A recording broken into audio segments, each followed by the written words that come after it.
Hello friend, this is Rahul. तो आज की वीडियो में हम classical theory of full employment के बारे में पढ़ेंगे। जो क्लासिकल इकोनॉमिस्ट में, इनमें हम Adam Smith, David Ricardo, J B Say इनको लेते हैं। इनका मानना था कि जो फुल एम्प्लॉयमेंट है वो कि एक साधारण हालत होती है, मतलब कि इकोनॉमी में कभी भी अनएम्प्लॉयमेंट पाई नहीं जा सकती। अगर अनएम्प्लॉयमेंट होती भी है तो सिर्फ वो थोड़े समय के लिए होते हैं। लंबे समय में ये अपने आप ख़त्म हो जाती है और फुल एम्प्लॉयमेंट आ जाती है। लेकिन फुल एम्प्लॉयमेंट का मतलब ये नहीं है कि हर व्यक्ति को रोज़गार मिला होता है।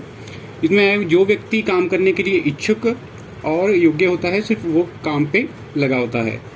अगर मान लीजिए कोई व्यक्ति अपनी इच्छा से काम नहीं करना चाहता तो उसको हम अनएम्प्लॉयमेंट में नहीं गिनेंगे। अब हम टाइप्स ऑफ अनएम्प्लॉयमेंट देखते हैं। अनएम्प्लॉयमेंट सबसे पहली है वॉलंटरी अनएम्प्लॉयमेंट, मतलब ऐच्छिक बेरोजगारी।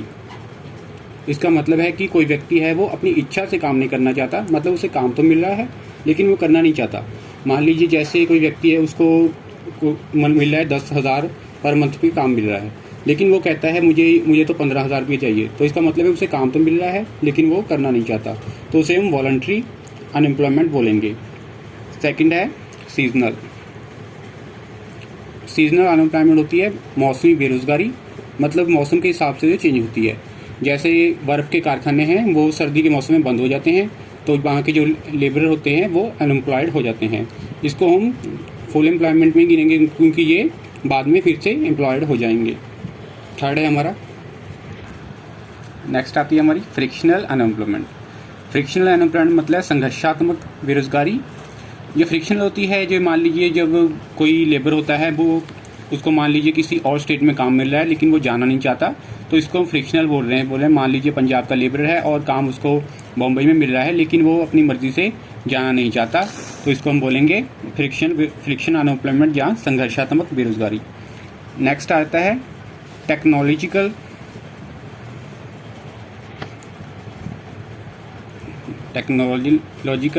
अनएम्प्लॉयमेंट। जब टेक्निक चेंज हो जाती है तो जो पुराने लेबर होते हैं वो अनएम्प्लॉयड हो जाते हैं। जैसे कंप्यूटर के आने से जो क्लर्क थे वो बेरोजगार हो गए हैं। नेक्स्ट आ जाता है हमारा स्ट्रक्चरल अनएम्प्लॉयमेंट। स्ट्रक्चरल होती है मतलब संरचनात्मक बेरोजगारी। हमने पिछली वीडियो में देखा था कि जो प्रोडक्शन के फैक्टर होते हैं वो होते हैं लैंड, लेबर, कैपिटल, एंटरप्रेन्योर। अब हम बेरोजगारी देख लें, मतलब उसका कनेक्शन हमारा लेबर से है। लेबर एक फैक्टर हुआ, मान लीजिए दूसरे फैक्टर उसको नहीं मिल रहे, हमारे पास लैंड अवेलेबल नहीं है या फिर कैपिटल अवेलेबल नहीं है, तो इसकी वजह से लेबर है वो अनएम्प्लॉयड हो जाएगी। तो इसको बोलेंगे हम स्ट्रक्चरल अनएम्प्लॉयमेंट, मतलब कि दूसरे साधनों की कमी की वजह से जो बेरोजगारी में मिलती है उसको हम स्ट्रक्चरल अनएम्प्लॉयमेंट कहते हैं। अब थ्योरी को पढ़ने से पहले सबसे पहले हम इसकी एजम्पशन देखते हैं। सबसे पहली है परफेक्ट कंपटीशन, मतलब कि मार्केट में परफेक्ट कंपटीशन पाया जाता है। और सेकंड है हमारा लॉन्ग टाइम। ये जो थ्योरी है इनकी वो लॉन्ग टाइम में काम करती है और शॉर्ट टर्म में नहीं चलती। थर्ड है हमारा नो गवर्नमेंट इंटरफेरेंस, मतलब कि जो नीतियाँ होती है उसमें गवर्नमेंट में कोई भी दखलंदाजी नहीं करती। मार्केट में जो सब कुछ होता है वो प्राइस मैकेनिज्म के द्वारा अपने आप सेट होता है। Money is the medium of exchange only. जो पैसा है उसका काम सिर्फ एक्सचेंज करना है, उसको हम स्टोर करके नहीं रखते। मतलब मनी का सिर्फ एक ही काम है कि उससे हम गुड्स और सर्विस को खरीद सकते हैं, और कोई काम नहीं है। इसके बाद है हमारा saving is equal to investment, मतलब जो भी सेविंग होती है वो इन्वेस्टमेंट के बराबर होती है। लॉ ऑफ डिमिनिशिंग रिटर्न्स, मतलब कि घटते प्रतिफल का नियम लागू होता है। जब हम जैसे जैसे लेबर को नई नई लेबर लगाते जाते हैं, जो प्रोडक्शन में बढ़ोतरी होती है वो घटते प्रतिफल पे होती है।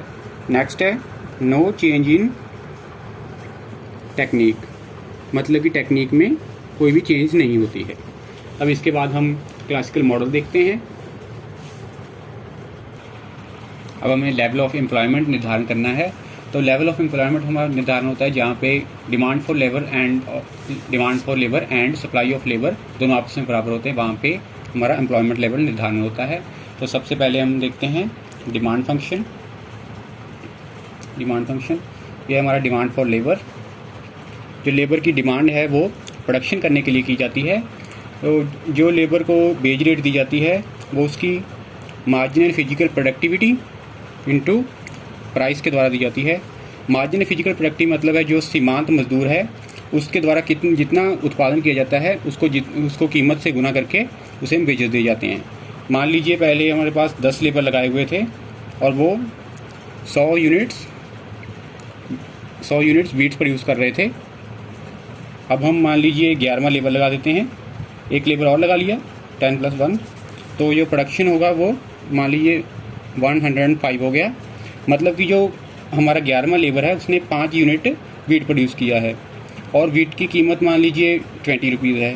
तो 5 × 20 100, मतलब कि जो वेजेस निर्धारण होगी वो 100 रुपये निर्धारण हो जाएगी।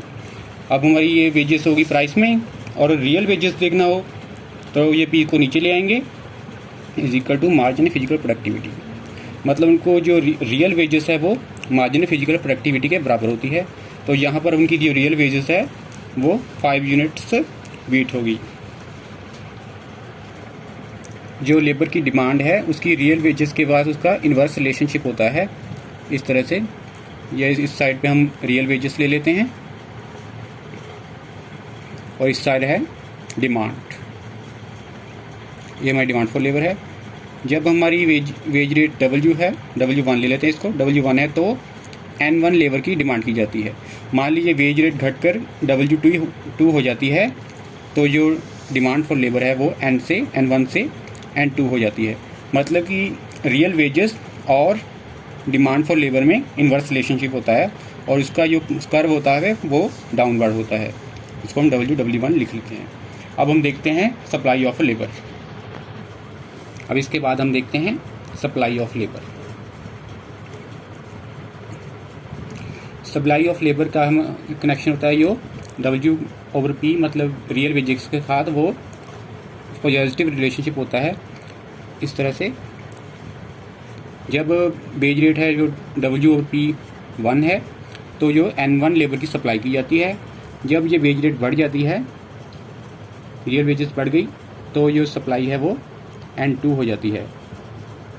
मतलब कि इसमें जो पॉजिटिव रिलेशनशिप होता है, कम वेज रेट पे कम लेबर को सप्लाई होती है और ज़्यादा वेज रेट पे ज़्यादा सप्लाई होती है। मतलब जब वेज रेट ज़्यादा हो जाएगा तो जो लेबर होंगे वो ज़्यादा काम करने के लिए तैयार हो जाएंगे। नेक्स्ट हम देखते हैं एम्प्लॉयमेंट लेवल।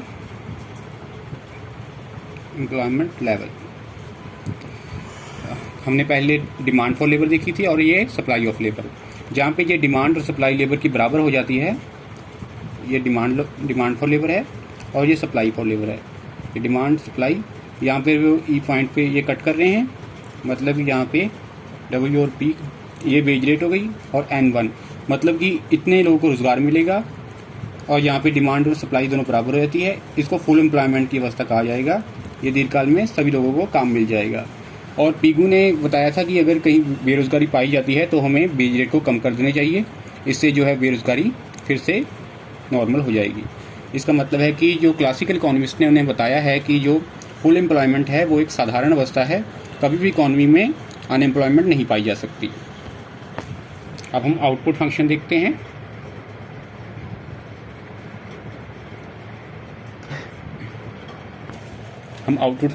हैं।